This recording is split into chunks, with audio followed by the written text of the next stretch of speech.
T20 world cup ఉత్కంఠ climax కు చేరుకుంది. సెమీఫైనల్ బెర్త్ కోసం టీమిండియా ఇప్పుడు అత్యంత కీలకమైన దశలో నిలిచింది.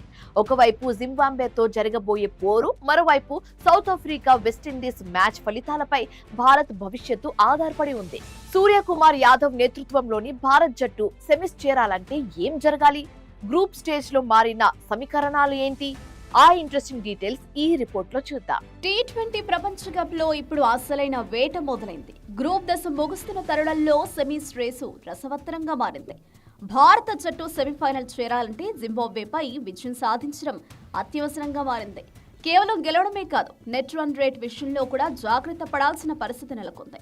సూర్యకుమార్ యాదవ్ సారథ్యంలోని టీమిండియా జింబాబ్వేపై భారీ తేడాతో గెలిస్తే ఎలాంటి ఇబ్బంది లేకుండా నాకౌట్ స్టేజ్ కు దూసుకెళ్లే అవకాశం ఉంది.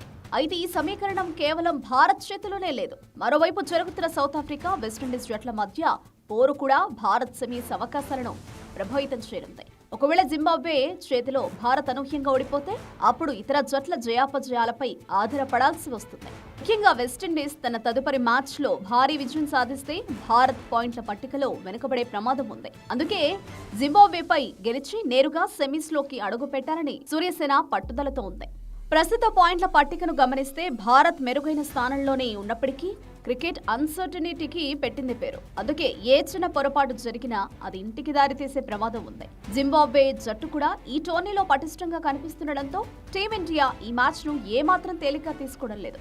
బ్యాటింగ్ లో సూర్య, బౌలింగ్ లో బుమ్రా రాణించడంపైనే అభిమానులు గంపెడాసులు పెట్టుకున్నారు. కోట్లాది మంది భారతీయుల ఆశలు ఇప్పుడు ఈ కీలక మ్యాచ్ పైనే ఉన్నాయి. గెలిస్తే సెమీస్ లో సగర్వంగా అడుగు పెడతారు, లేదంటే సమీకరణాల లెక్కల్లో చిక్కుకోవాల్సి వస్తుంది. మరి భారత జట్టు తన సత్తా చాటి నాకౌట్ రేసులో ముందడుగు వేస్తుందో లేదో చూడాలి.